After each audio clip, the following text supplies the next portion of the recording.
महाविकास आघाडीकडून विधिमंडळाच्या विविध समित्या गठीत करण्याच्या संदर्भात एक पत्र धाडलं जातंय। महाविकास आघाडीने विधानसभेच्या अध्यक्षांना हे पत्र पाठवलंय। विरोधी पक्षाच्या प्रत्येक सदस्याला किमान 2 समित्या मिळतील अशा पद्धतीने नियोजन करण्याची विधानसभेच्या अध्यक्षांकडे विनंती केली जाते।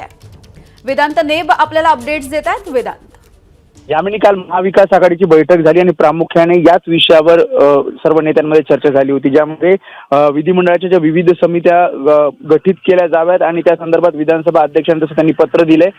सध्या आपण महाविकास आघाडी म्हणजे विरोधी पक्षाच्या आमदारांची संख्या बघितली तर 51 संख्या आहे।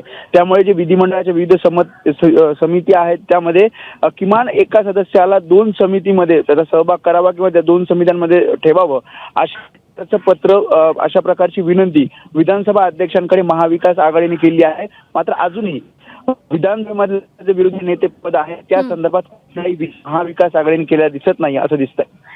अगदी वेदांत, धन्यवाद या माहितीसाठी। एबीपी माझा, उघडा डोळे बघा नीट।